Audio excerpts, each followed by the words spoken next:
Welcome to the Money Collective podcast. We're here to uplift your financial well-being. Your hosts are me, Mel, Pearce, and Darlene New. We are the co-founders of the Money Collective, and together we have over 50 years of finance and banking experience. We provide the tools, information, and guidance to better understand your money and feel confident making money decisions. Well, welcome everybody to our podcast number 2. I know. Thanks for coming back and listening. And we came back. Audience, and we came back. I know. We re-listened to our first podcast because it was our very first one, and yeah, you know, I loved it. We loved it. So I would listen to me. So supposing there's more me's around, we're good. We're good. Okay, let's see how we go. Yep. So today we want to talk about gender equity and money. Yeah. And we did pose a little question on that at the end of podcast number 1. But first of all, we want to start off with our truth because this is how we want to open every time. So I don't know. Do you want to go first? I was hoping you go first. Yeah. Yeah, so my truth this week is I have a 22-year-old beautiful son, and he is working out what he wants to do for the rest of his life. That's an interesting question in itself. So I've been quite triggered about, you know, that uncertainty of where he's at, and he, to me, seems a bit stuck. And while he's trying to work it out, so, you know, he's sleeping in, maybe relaxing, enjoying life, but, you know, how we've been conditioned and brought up, you know, you work hard, you get out, you keep going, you know, maybe I need to let it go. And, so you're saying, like, your expectation of him was just to work hard, get up, go get a job, and this is really frustrating. That's right. And why does it frustrate me? I don't know. Why does it frustrate you? Frustrate me? And it does come back to my money story, I reckon, because, you know, that's what you do in life. Because it's how you were conditioned. That's right, conditioned. And it's what you did. How you earn money. But I think our younger generations really don't want to waste their time in something that they don't enjoy. So he had a day job for a year, but it really wasn't floating his boat. So he said, no, I don't want to do that anymore. And he stopped. So, you know, my generation, I was talking to my mum about it, right? And she says, what? He quit a job, you know, with no job to go to. But if you don't like that job, maybe our younger generations are paving the way for the future generations to do it a bit differently. So you've taught him really good on purpose then, have a purpose. Maybe I have. But I would say that this is not a you thing, and that this is pretty common. That how do we motivate these young kids? And one option for us is to get super frustrated and kick them out of bed basically and make them go and do it. Or we see how this plays out, which is scary. It is scary, you know, because trust that they've got this, because our future generations, we're all different for a reason. Definitely. And it really, I think that is so good, because what do I worry about? I worry about that he's not building skills, life skills, to be able to be happy in life and earn money and all those things. And it might pass him by, but really having a break and working what you really want to do, actually will be fine. So because like we were taught to work hard, just go out and do it. Good things happen to people who work hard. Yeah. And because they're our own values, right? Because it's what we inherited. And then there's this thing how we look at other people, like that guilt, like my kid's lying in bed, and like we don't want to kind of admit that to our friends too. Like you want to be able to say, I know my mum, like from my experience, wanted to say her children were married or had been to university, right? So that she can go and brag to her friends. And so it's not braggable to go, oh, my kid's lying in bed. And quit their job. Sleeping till lunchtime and quit his job. Because he hasn't found the purpose. I know, right? Yeah. But again, I think that's important, the stigma around how we behave and, you know, linking it back to what we do. But they're your feelings, not his feelings too. Yes. Absolutely. He seems fine with it. Yeah. Yes. And he'll work it out. Yeah. And maybe he'd work it out quicker if we got off. Yeah. Or you got off his case. I think that is absolutely right, because what am I saying to him? I'm saying to him that I don't think you've got this, and I need to step in and control the situation, which is totally not the case. I think he's great and fantastic, but I think with my actions, that's what it's portraying. Interesting. So patience. Anyway, I feel like we need to see how this one plays out. Yeah, keep it posted. Yeah.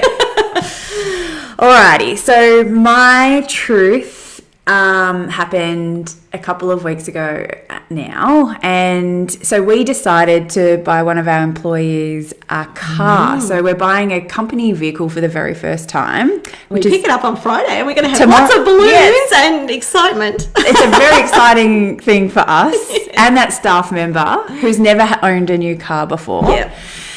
And anyway, the process was we'd narrowed it down to a couple of cars, and we were going to go to 2 different dealerships to test drive the cars and decide which car. So we went to the first dealership and we walked in. The customer service, to be honest, wasn't great. The care, like, it wasn't really welcome. And I feel like most people could relate to this. It's not very hard for people to sell cars nowadays, right? Yeah. Anyway, we had a mediocre experience test driving the car. We learned a bit about the car, its features, how it worked. The guy didn't want to let us take it out for a test drive because it was raining. I realised that he would have to come back and dry the car so he could put it back into the showroom, and that would be a bit inconvenient. Anyway, pushed for that test drive, took the car out. It was pretty good, actually. The car, we were impressed, actually, by, how it drove and what its features were, right? Got back. No one else in the car yard, Mel, was that right? No, there was no one, so they weren't just us. Busy. Yeah. No, they were not busy. We interrupted their lunchtime. Sounds like great customer service. Anyway, so we come back from the drive and we are impressed, and we want to know a little bit more about the finance terms on the car, because we want to finance the car and take a loan out. And so the salesman says, right, you've got to talk to finance man. And sit down in my office, please, ladies. And so the purpose for me to go and talk about finance is because I want to know in real terms. We were prepared to buy a car on that day, and in fact we did buy a car on that day. Because that's the way we roll, and Mel loves to get things done. Yes. And I was asking about the terms of the finance. Anyway, I asked what the interest rate was, and he said to me that I didn't need to know what the interest rate was. I asked what the repayments were. He said I don't need to know what the repayments were. Oh, I'm triggered now. I feel like my blood's boiling. He said, you just need to tell me if you've decided on the car yet. And what colour? Maybe your pretty little colour or something? I don't know. He didn't ask what colour, but he definitely said, I can't tell you any specifics. And we'd only test drove one car. We were only interested in one car. And I had said, well, we're going to test drive one other car at this other dealership, so we don't know yet. But I want to know for our decision making what the repayments and what the terms of the finance will be. And he continuously told me that it did not matter. And I didn't, and I should have said that I was a finance expert. I'm a mortgage broker. I do finance. And it is important. We're financial wellbeing coaches. We talk about knowing your number all the time. I need to know what the numbers are to see whether this is viable or not. I need to know the number. How else do you make a decision? Whether this is the car for me to buy. Can I afford this car? That's right. Yeah. Anyway, he gave me some rough numbers because I pushed so hard. I had been treated like crap is all I can say. I was horrified. I wondered while I was sitting there if I was a man whether I'd be treated the same way. I don't think so. I'd love to know, from the audience. So, please, put some comments in because I'd love to know if you're a female and you've purchased a car, your experience, because I have a feeling this is very common. And also, so I just want to round it out too with the end of my experience. So that's how we walked out of that car. Yeah, slightly impressed with the car, more so than what we expected. Completely felt like crap walking out of there after having that money conversation. Then we walked into the next dealership. The car was pretty good. We were impressed. We were welcomed with open arms. When we sat down with the finance lady, just happened to be, she had answered all my questions before I'd asked a question. And I'm not saying that this is gender-based. I know we're having a gender-based conversation today. And I really don't think it is. It's just pure customer service, right? I had walked out of there with a whole piece of paper with all of the numbers on it. And then she said, do you have any questions for me? And I'm like, you've actually answered all of them. You're amazing. But this is a gender question for me, because culturally there's a belief that women don't care or need to know or have a money mind. I think culturally that can be a stigma that some people believe, and maybe the salesman thought that. And obviously we purchased through emotions, and we bought that second car on the day, and well, picking it up tomorrow. It's amazing. Exactly. Yeah. So good story, bad story. It was horrifying. And the last thing that I'm going to do is I'm actually going to go back into that dealership and explain my experience with them. Yeah. Because I feel like it's important that we call these things out, because what I didn't do in that moment was say how I felt. Yeah. And I think that's a really interesting one too, because we want to step into that and be leaders of those experiences, because we don't call it out. That salesman probably didn't even know what he was doing. Totally unaware. It was probably completely normal behaviour. That's right. So we haven't. How does he know? He hasn't had the feedback. No. So I think that's really cool that you're going to do that. And if anyone takes anything out of it, for me, it is when we're in those situations, sometimes we can't think on the spot, and we reflect on it later. And how can we address those things? But maybe the more we practice, we can learn to think on the spot and give that feedback straight away in a very kind way, not an angry way. I think it was hard for me in that moment, though, to do that, because those emotions are high. So, and I think we're going to get better at it through practice. I think practice is what we need to do, because we don't want to be the crazy lady. No, but maybe we do. No, that's right. and then we can, that's how change happens. If we don't call those things out when it happened, and then there's no point talking about it behind his back, or anybody's back, doesn't because create change. That's not creating change. That's right. We need to open communication. That's it. And say how it is. So it's a great segue into our main topic of the day, which is gender equity and money. Oh, it's a biggie. So what do you go? Oh, that's right. Well, I reckon before we go into some of the thoughts, Mel, let's talk about, some of the stats. ANZ had a wellbeing survey that they do every year. Yes, they do. So if we can use that as an example, and they did a take on financial wellbeing for women off their annual survey. That's it. So they cut and diced the women out of the statistics, basically, because it was evident that women were having worse outcomes than men for all categories. So it didn't matter the age or the demographics behind the women. Basically, actually, there was only one category of women who had a higher financial well-being than men. That? Yeah. It's single women with no children. Oh my gosh. Okay. Single women, no children. Yep. But as soon as you're partnered or have children, it doesn't matter if you're a single parent or not, then your outcomes are worse than men. Gosh. So if you're single, you don't have kids, you work all your life. Women, because what the statistics are also saying is that women are better at saving. Women are better at investing. So out of these statistics, that even though we've got those habits down pat really good, we're still having worse outcomes, right? Yeah. So why is that? And then, so ANZ are fabulous on this. Like, you won't usually hear us advocating for banks like this, by the way, but these surveys that they do provide so much information. And basically because they're looking at financial well-being, and over 50% of our financial well-being is brought up by us is our socio-economic conditions. Yep. Right? And only 46% of our financial well-being is how well we are at managing money. So even though we're fabulous at managing money, right, we can save our little hearts out and all of this stuff, you can almost put that to the side and say, hang on, what really matters for our financial outcomes is our economics, our socio-economic position. That's right. Whether we're married, what our job is, our housing situation, whether we're married and have children. Yep. And they're almost things that we can't influence. They're things that we're born into. So what I am saying is that we've got a problem with society. Oh, it's definitely a societal problem. It's not a women's problem. It's not a men's problem.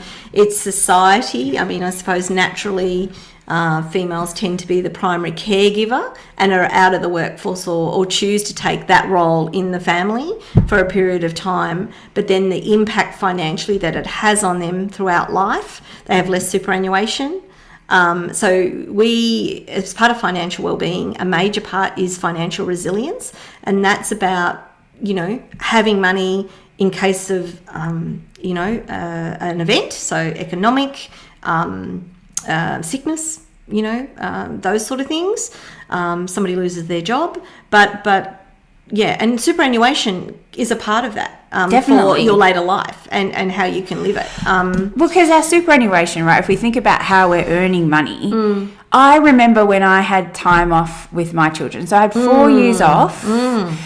I didn't really like what I was doing beforehand. I thought, and it was finance and mortgage broking, right? I thought, that was hard. I don't want to go back and do that again. Yes.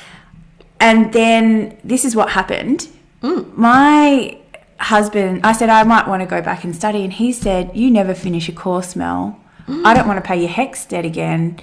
And I don't, like, it was a money it was made on, we can't afford you to go to fear of that. Going to university and upskill yourself. I was also receiving a family tax benefit at the time. So that was, and I was hiding that from him too. I didn't even tell him that I was getting it because that was my money. You felt that was a bit of independence? Totally. Yeah, that's right. Because I wanted some autonomy over some of the money that was coming in and how to spend it. And then I thought, well, what if I start going back to work? I'm going to lose.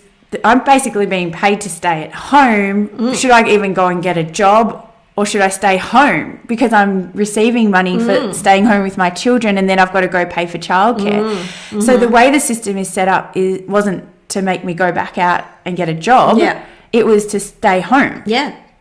Yeah. A whole system is around that, but there's also a cultural feel that if you stay home and raise your children, that is not a job, like, you know, that in itself. And so because it's not contributing, you know, physical dollars to the family. Oh, that's right. And the mentality and the dynamics in the family for you to be able to make money decisions because you haven't contributed. Yeah, definitely. And all the coaching that we do, that is one thing I see the most, and particularly when I'm working or doing mortgage broking with you know, young couples buying their first house, for example, I talk about this a lot because what I see over time is it's gradual and it's subtle, but females in particular, because they're not earning money for a period of time, they lose their self-esteem because they're not earning and bringing it to the family. They feel like they haven't got an equal seat at the table with decisions and life things that happen. And, you know, maybe that example, Mel, of going back to school and education could underlying be part of that. Like I might not have was it a feeling that I don't have the right to do that because I'm not the main income earner into this family.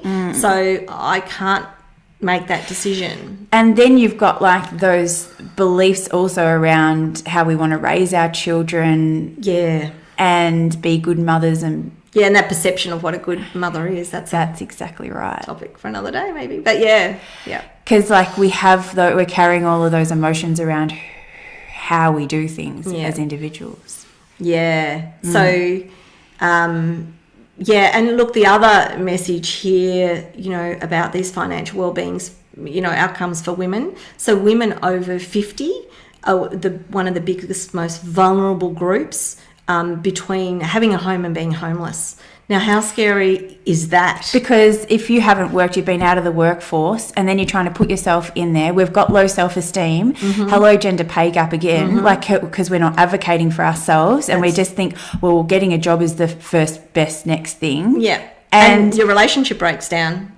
Yeah, what happens then? And your earning potential is out. For me, in my situation where I had been out, I'm like, what job do I actually get? Right. So this is how I got back into the workforce. I thought, well, what am I going to, I'm going to be a checkout chick at the supermarket. Like that was a viable option. I actually ended up doing some gardening for a little while, like odd jobs. And then I thought, no, I've got to take this back in, take control of this. And I was running at the time, and when my body goes into that rhythm, like my brain really starts to think, and I thought, no, this skill that I've got on mortgage broking, how can I do that that's right and away from me? And that's how I brought the mortgage broking back up again, and I was going to do it for myself, but then I met you, and here we are. And now we are doing it for ourselves. Yes. But it took like a different way of thinking. And there weren't really supports around me to help me do that either. Yeah, you were doing it on your own, I pushing was. forward. Yeah. And I think those feelings inside of us are really interesting. And, till later in life, I haven't been able to articulate that. So I got 2 children. There's a 10-year gap. And I went back to work very fast after both of them.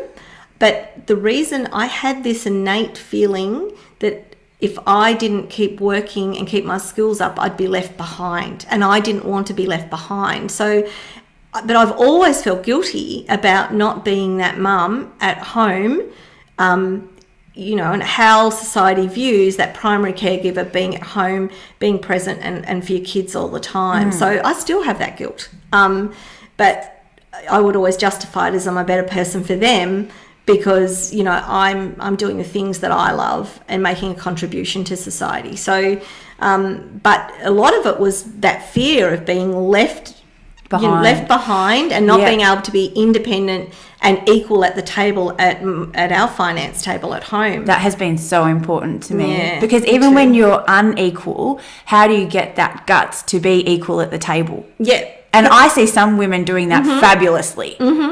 Because we grew up, and this comes back to your money story, doesn't it? Like you grew up in a family where, my mum stayed at home. Mel's story is a little bit different, but my mum stayed at home and did that. And so I always have that guilt. My mum was a wonderful mum, and I'm not as good as her because of that. So there's so many thoughts and trade-offs that we make. And why is it a trade-off? Probably was. Yeah, that's right. Why is it a trade-off? Yeah. It's not, because we're empowering our kids to be amazing humans. Yeah.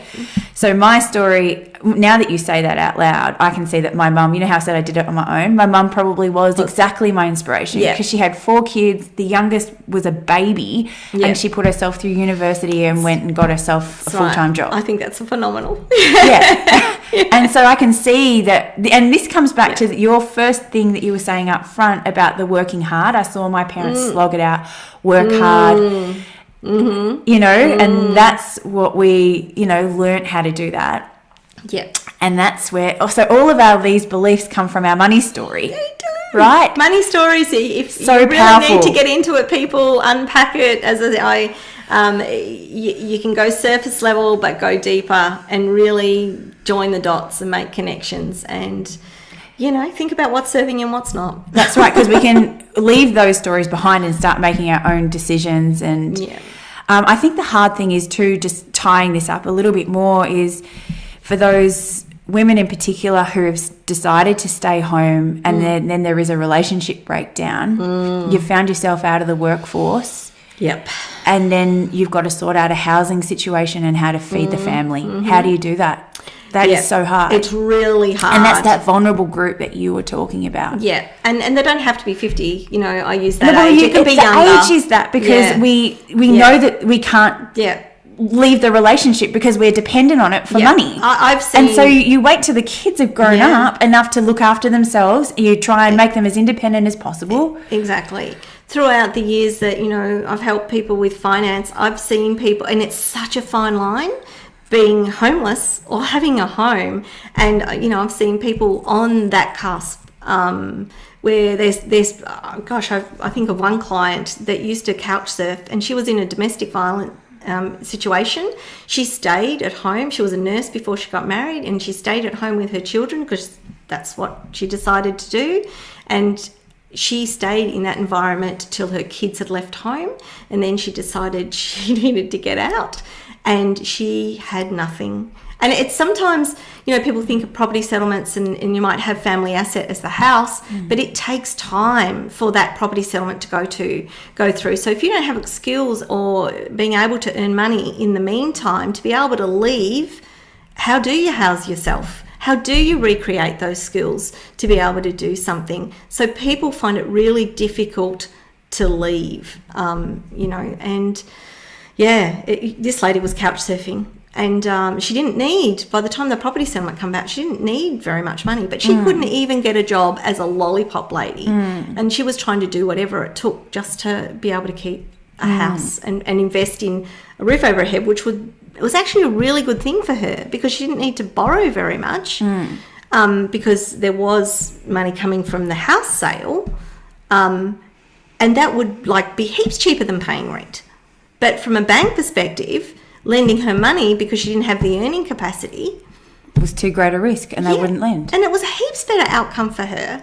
So, look, good story. She ended up getting the house and it was great. And we worked through and she got a job and sorted it out. But, yeah. So this makes me think that there's we've got systemic issues and that these aren't women's issues. They're cultural issues within our society. So and we can look at this on face value, right, and go, right, well, you're a woman, you've got equal rights, you can go and get a job, you can vote, but there was a point in time when we couldn't do those things. We couldn't even own a house, we couldn't be on a property title, and not too long ago it was not illegal for somebody to not hire you because of your gender. That's right. My grandmother had to stop working when she got pregnant. That's right. And So we've inherited, these are deep-seated things that we're growing out of, right? And then, but you might go, right, well, that's the past, that's not today. But if you look at what's happening right now today, well, actually, I know I've got a friend who runs a business and she said to me that she doesn't like employing women. Oh. Because they have babies and they have time off and they're unreliable. Yeah. So we've got a problem, people. Yep. So our workplaces are not set up for women. Yeah. So they're not happy workplaces. They are hard workplaces. They're not conducive to being flexible enough, So we are providing workplaces that don't cater for half of our population, and half of our population feels shit about their money and is having bad outcomes. Yep. So this is not a problem for women to fix. It's a problem for our society to fix. I agree. And the very first thing we can do, which is, obviously we're very passionate about this topic, but as financial wellbeing is a key area. If you, first of all, learn and understand what financial wellbeing is, and we'll help you through that through these podcasts, but it's a really good starting place, and it's for men and women to understand what the pieces are of financial wellbeing, and everybody working on everybody's financial wellbeing, because if we've uplift everybody's financial wellbeing, we will be able to have that flow-on effects of, cultural change, and I think it's a really good place to start. So financial well-being is feeling good about your money right now and being optimistic for the future. So our workplaces, to me, is where it needs to start. Yeah. So if I just go back early doors in this podcast, we're talking about ANZ doing those stats. I said that over 50% of it came from the socioeconomic conditions that we live in, and the biggest influencer of that is your earning capacity, right? Yep. So basically, and then we've got the gender pay gap. So basically, we're saying you're a woman, you're going to earn 72 cents compared to every dollar a man earns. Yep. And we're currently ranked 14th as a country, I think, in overall gender equity as Australians. That was 26 before the latest Albanese government came in. So we're making some inroads, but we are definitely not there yet, and we are not playing in an equal, fair playing field. And to me, because it comes down, if we can change this and move the dial in financial well-being, and the biggest and easiest place for it to be is on income. So I think it comes down to workplaces taking responsibility for how we employ and remunerate women. Yes, that's right. I think in addition though, there is if if everybody understands what financial wellbeing is, so it's not gender just for women. No, it's not. For everybody, and to understand what actually financial wellbeing is. And if that education is there and the understanding is there, and then we can actually take self-responsibility more in the family homes about how we distribute money, how do we feel about money, how do we make decisions about money, to make sure that we've both got financial resilience, and how that money is shared and how it's viewed. It's the beliefs of how it's viewed, and whose it actually is. So this brings me back to that Logan, your son, conversation earlier, because this all comes down to our feelings, really, doesn't it? It does. And that's how we're going to move forward. It's not facts and figures. That's it. The facts and figures help release some of the emotion around it, now fear and what strength we put on it. But once we understand it, then we can really let it go and change and focus on making a difference and living in our society differently. But financial wellbeing is it's the very first place to start across the board, I believe, for gender gap. And if we can do that, and spread that word and empower the gender people, pay gap, but also workplaces. And there's also heaps of advantages for workplaces to have women in the workforce.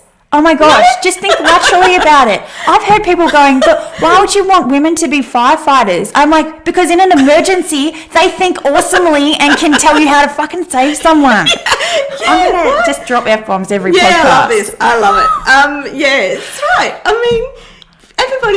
Workplaces are talking about it everywhere. Women in the workforce are needed. It brings different points of view. There's different strengths. All of everything that everybody knows. So, it's a bit of a seesaw, isn't it? So on one hand, we say that, but on the other hand, oh my God, they might have babies. We can't employ them. Oh, please. It's a bit of a mismatch. So, and so the workplaces, anybody that's working, in management and senior management in a workplace, I would really, critically think about all the things that your doing company and you might be doing to support women, to be there, to come to work there, to stay working there.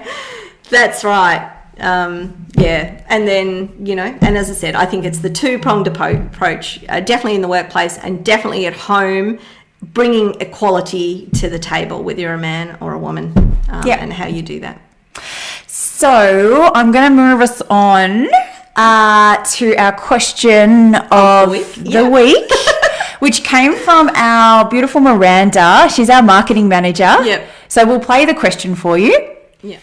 Hello. Hi. So my question is, do I need a redraw account or do I need an offset account? Mm-hmm. When would I need a redraw versus an offset? What exactly are they? And why would I go with one over the other? So for me, I know that I am not going to tap into my home loan really to take out just $1 or $2 grand. I'm going to tap in to take maybe 15 or 20 or 30 grand out to buy a new car or to do something like that. So would an offset or a redraw be better for me if I'm just taking out these lump sums at a time, very sparingly, like maybe once in 5 years? Or would that be better with an offset? I don't quite understand which one would make the home loan repayments cheaper in that time. Yeah. So thank you. If you could help me work that out. Let's do it. Okay. Thanks, Miranda, for asking that question around offsets and redraw and how the hell do they work and what do you do? Yep. Yeah. Do you want to lead this? Yeah. So first of all, I think it's a good place to start. We'll try and break down exactly what an offset and a redraw actually is. So when you have a home loan, you can do two things if you've got extra money. One is you can put it into your home loan. So that's actually putting extra money other than your minimum repayment into your home loan. And what happens is everything that you pay above the minimum repayment becomes like your loan is in advance, or we call that redraw. And what that means is you can get the money back out at any given time. What that does is, because the way home loans work is interest is calculated daily and you pay it monthly.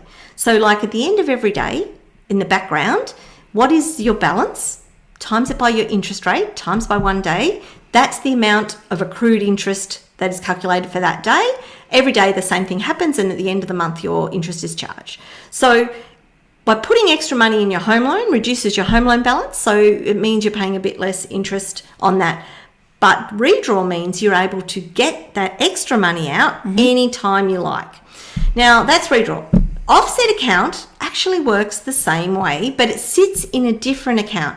It's actually like an everyday savings account. So you might, if you've got an offset account, every bit of money that you've got in that account at the end of every night is offset against your loan. So if you've got $5,000 in that account and your loan is $300,000, at the end of the night, end of that day, your balance is $295,000. You pay interest on $295,000. So in essence, they work exactly the same way with interest saving. Whatever the balance is 100% offset. It's just a different style of keeping your money either in a different account or... That's exactly it, in the home loan account. That's right. So when you log into internet banking, you can see, let's say you've got an offset account and a home loan, right? So you've got your home loan account there and you've made extra repayments and you can see the redraw balance available in it. Yep. And then you've got an offset account over here which has got your everyday savings in it, so that all the redraw and all the offset are working towards paying down the home loan fast as possible. Yep.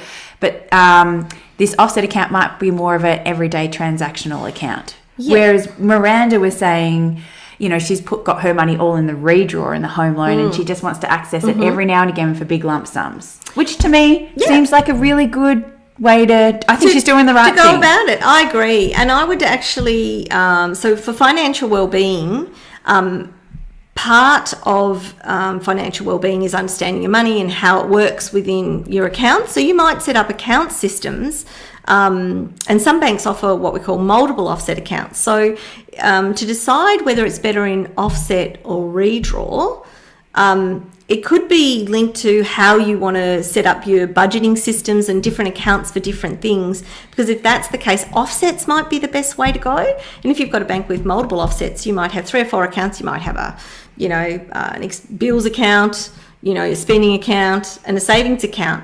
And it might be for that lumpier money that you actually use the redraw for that savings account. So you can actually use both. So with what Miranda's done, I think that's really great because she has got all of her money going into that redraw account. She doesn't want to access it regularly, right? So her primary focus is to pay down that loan, and then that is like her savings, like what you're saying. Yeah. So she wants to pull a bit out. That's good. Right.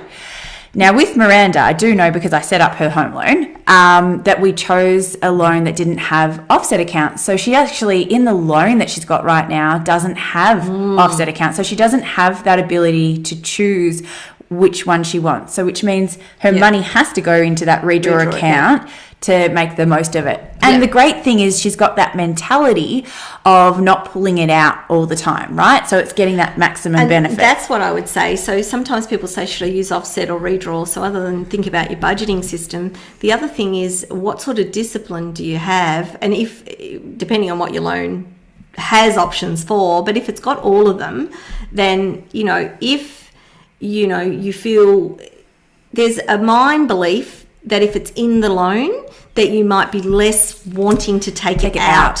If it's sitting in an everyday account, you might think it's more accessible for everyday use. Definitely. Yeah. So that's what I do too, because I've got multiple offsets on mine. So I've got my everyday spending plus other savings. So the things that I save to spend for, like holidays and things. But then what goes in my home loan stays in the home loan, and I've got a no holds barred. That is like life and death emergency stuff. Yeah. Oh, awesome. I'm going to save a life with that. Hope that helps, Miranda. Yes. So I would say just leave that with know whether you've got offset available, whether you've got redraw. Everything that we've talked about today only applies to variable rate home loans and not fixed rates. So you need to know what your products and what you've got available. Then work out what you need in your life and the costs. So the reason why Miranda doesn't have an offset account is because the basic loan that just had redraw was cheaper. Yep. So we did a bit of an analysis on that as well. Yeah, and Mel's mentioned that it is only variable accounts. Look, there are one or two banks that do have offset against fixed rate, but it is rare. Very rare. Yes. Cool. Well, thanks for that question. Now, we would love everybody to start providing us with questions, but until then, you'll be getting internal questions and answers in this section. Yes, that's right. And now we just want to leave you with a thought-provoking question that we'll talk more about in the topic next week. And the thought-provoking question this week is... how are we educating our children and paying it forward for the next generation? Right. What mind beliefs or money beliefs are we leaving them with? And, even what practically we do with money in the household, how are we serving our kids with how we behave with money? And I think that was really relevant, and thought-provoking from the conversation we had today around household women. Yeah. What are we doing? What roles we play. That's right. Yep. Very much so. I'm very excited to bring that next time. So thanks for joining us, and we'll see you then. See ya. At the Money Collective, we provide financial wellbeing, premium coaching, mortgage broking and workplace financial wellbeing programs, which we couldn't do without the seamless support of our fabulous team. If you'd like to find out more, head to themoneycollective.com.au or our socials to take action and engage our services. In our Facebook group, join the conversation and help us break down the taboo around money. All content in this podcast is for educational purposes only and is general in nature. For tailored personal advice, please seek out a professional.